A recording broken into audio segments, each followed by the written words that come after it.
it's your girl Melissa, and I'm back with another video. And this time, this video is about my CNAs. So, if you're thinking about quitting your job to work for agency as a CNA, I am here to give you some advice and what I did.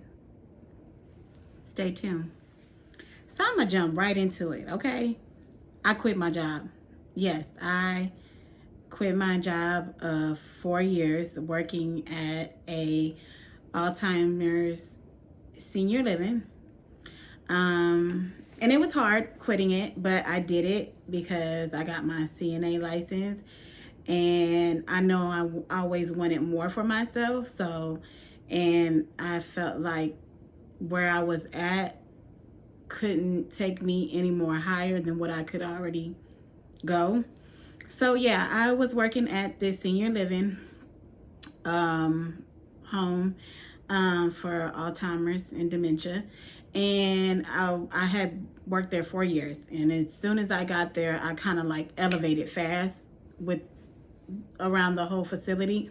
So I pretty much did literally everything in that building, anything that you can imagine.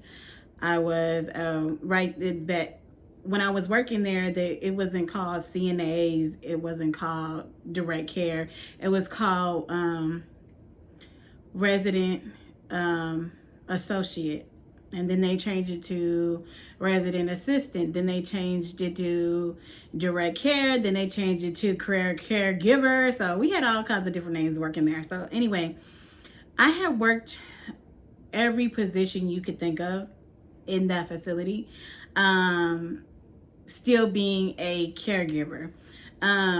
But I've done everything. Like, I did med tech, I did direct care, I did activities, I did some nursing stuff that I probably shouldn't have did because, at that time I didn't have my license and stuff. So I pretty much did everything down to janitor, housekeeping, So I really love working there, and not because of management or anything like that, because of my coworkers and because I had a passion for patient care. I have a passion for Alzheimer's and dementia.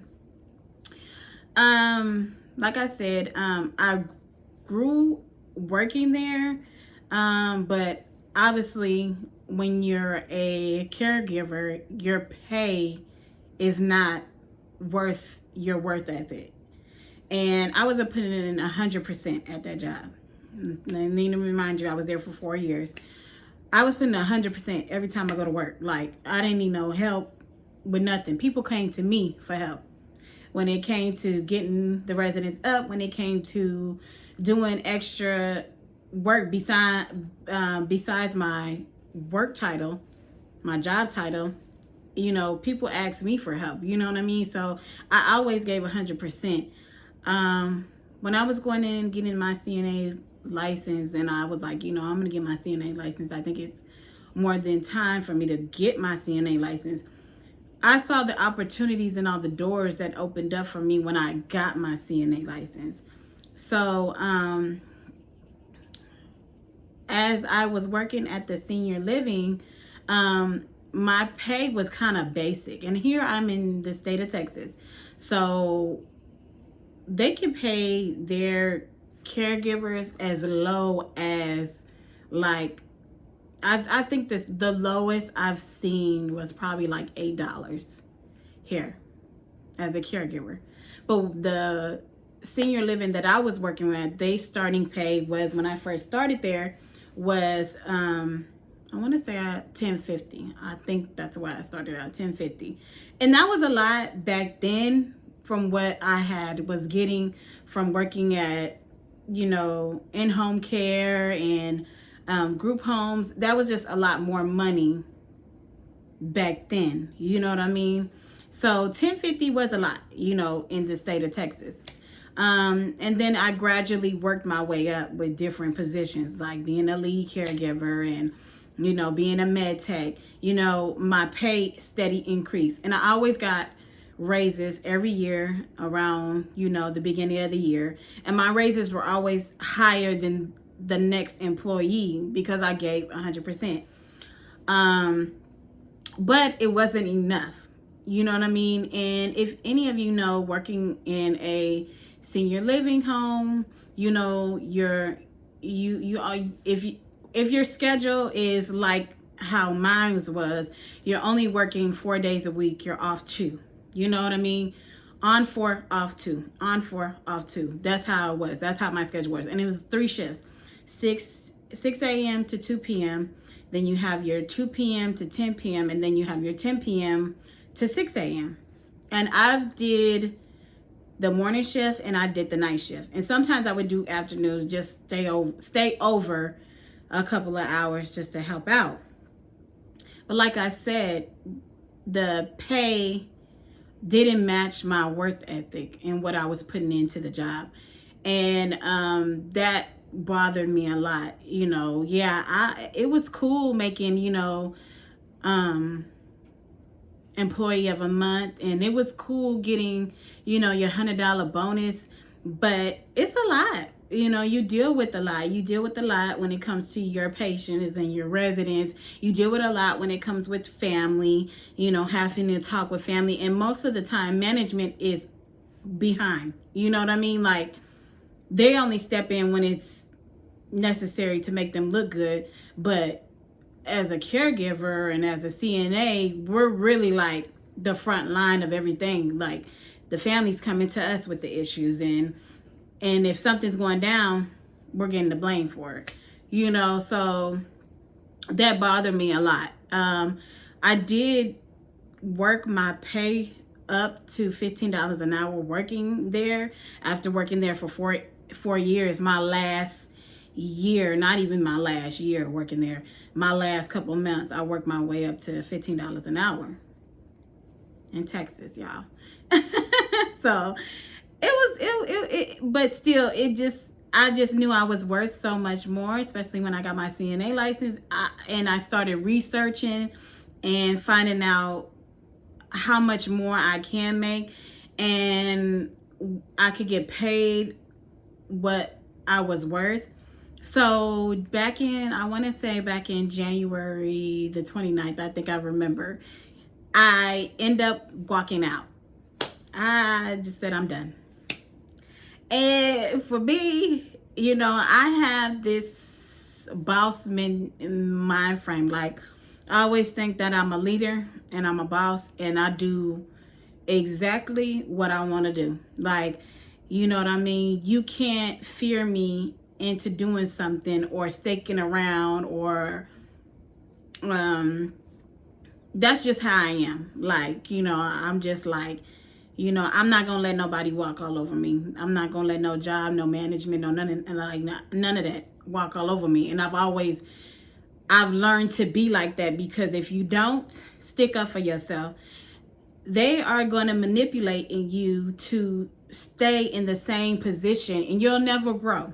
You will literally never grow at these jobs, these corporations, and nothing, because they want to keep you that small. You know what I mean? When you're called to be so much bigger than that.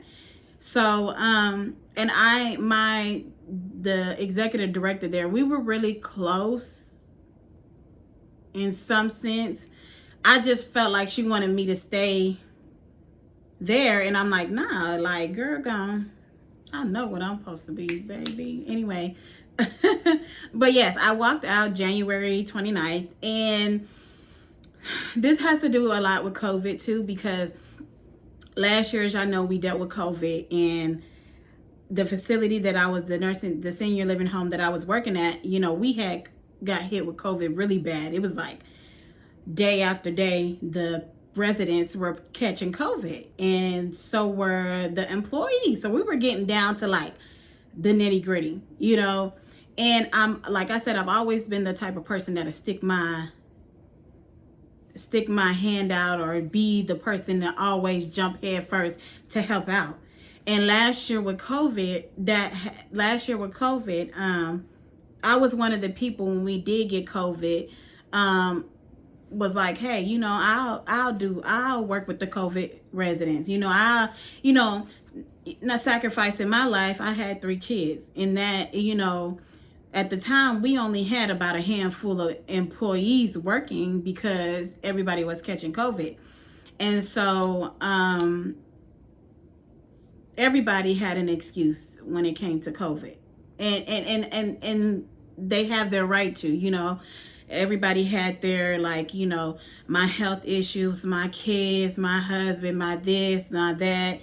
Even my own boss was terrified. She walked out on us one time, and she was so petrified, but she came back. I give it to her on that. She did come back and redeem herself.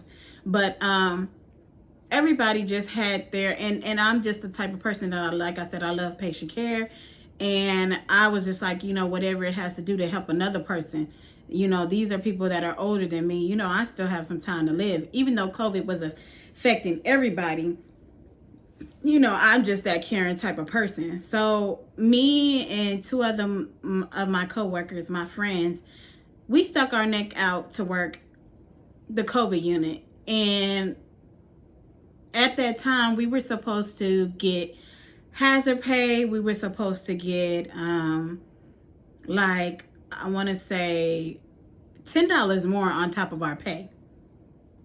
Need to remind you, when all said and done, when we worked the COVID side, and when everybody finally got cleared of COVID, everybody's getting their vaccines, we did not get paid right. We did not get paid right at all. So, catching y'all up. So, January 29th, that day, the day that I walked out on my job, we were catching COVID again. This is this year that I'm talking, January 29th, 2022. So, we were at this senior living, we were catching COVID again. So, people were popping up with COVID again. And I felt like I was being put back in the same situation that I was before last year. Because here we are again, and we're catching COVID, and everybody's like looking at me like, well, I don't want to do it. I don't want to work with the COVID residents. I don't want to do this. I don't want to do that. I don't want to, this and that. Melissa do this, Melissa do that. Well, you can work with since you done did it before. It's like, who's to say I want to do it again? Like, yeah, I did it last year. I stuck my neck out for everybody so people wouldn't have to do it. But hey, I got kids too, I want to survive too, I don't want to be the source of y'all relying on me to do everything. And that moment when I was sitting there, I was just like, you know what? I think it's my time to go. Like, I do not want to deal with this no more. Not worth what I'm getting paid for. It wasn't. So January 29th, I walked out. I was like, you know what? I'm not dealing with this. And my boss at the time kind of did me wrong, and that kind of frustrated me because I've always had her back. And that just shows you it doesn't matter management. You don't get close to management because at any time they can stab you in the back. And she was really getting ready to if you don't want to work with COVID, then I'm going to just take you off the schedule. That moment, I was like, girl, I don't know who you playing with, because the dang show ain't me. And I'm going to show you better than I can tell you. So I got up and I left. Got in my car. This was the middle of day shift, so 6 to 2. I got in my car and I left. When I left, I was like, wow, I cannot believe I finally walked out of my job, because when you're working, you always say, oh, I'm gonna quit. I can't stand working here. I'm gonna quit. Oh, I'm gonna find me another job. And years go by, you still like the same job. Yeah, that was me. But this time I quit. And when I quit, I didn't feel bad. I only felt bad because of the residents. You know what I mean? I wasn't going to be there to see them. I wasn't going to be there to take care of them. I wasn't going to be there to make them laugh. I wasn't be there to, advocate for them like I've always was. That's the only thing that made me feel sad. Other than that, I didn't feel sad about walking off. So, the next day they were calling me like all week nonstop. Months later, can you still work for us? Can you still work for us? Can you? I was like, you know what? I'll stay PRN with y'all, but I even when I didn't have another job lined up, I was like, I already got another job lined up. I was, I already got some people that's willing to pay me worth more. But I was speaking to existence, baby, because I really believe that. So if you're thinking about quitting your job to basically get paid what you're worth, I say do it. Especially if you feel like you can find something that's better for you.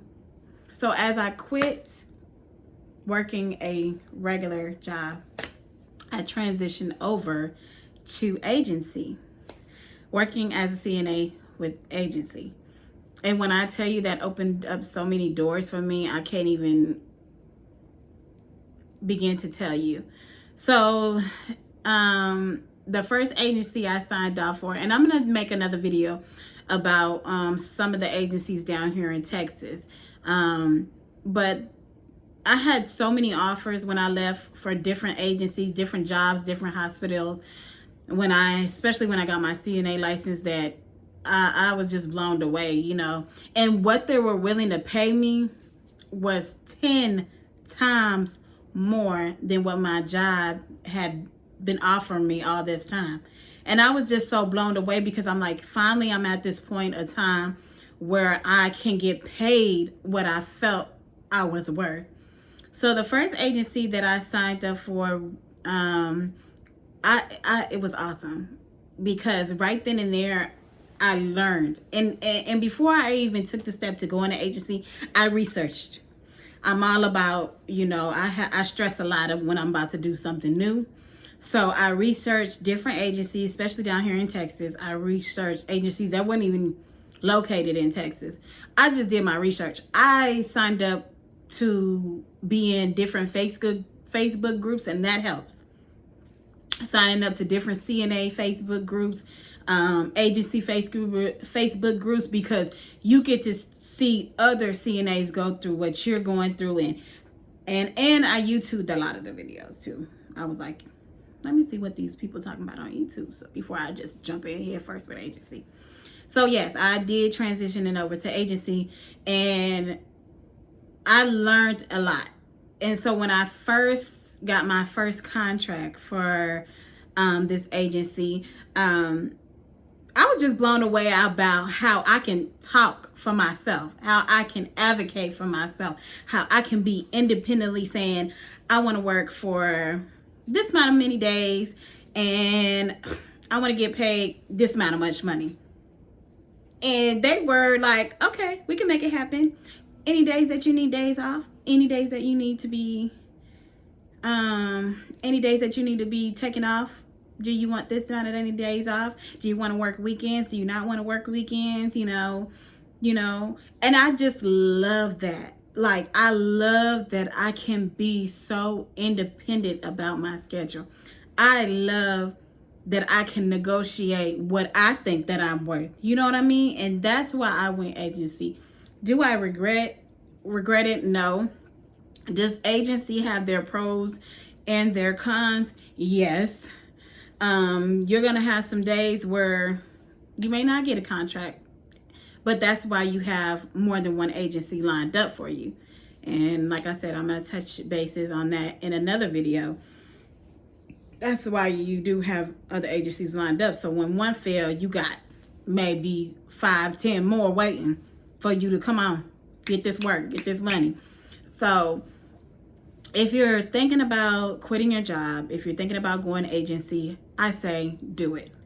But do what's best for you. Don't just take what I'm saying in my life, because my life may be different from yours. You know what I mean? I know that I had 3 children. I know the goals that I was trying to reach. I know that I wanted to be more flexible for my kids, and I wanted to work the days that I wanted to work and have some weekends to enjoy with my children. So I say do what's best for you. If you don't feel like agency's a good fit, no, try just working the weekends with agency, or picking it up as a second job, you know, still keeping on to your employee while you're undecisive. Just pick up the agency as like a second job, just so you can get the feel of it, if you like it or not. I just went full-fledged in, you know what I mean, because I know I had to make it work, you know what I mean, one way or another. It was gonna work out for me, period. Pooh.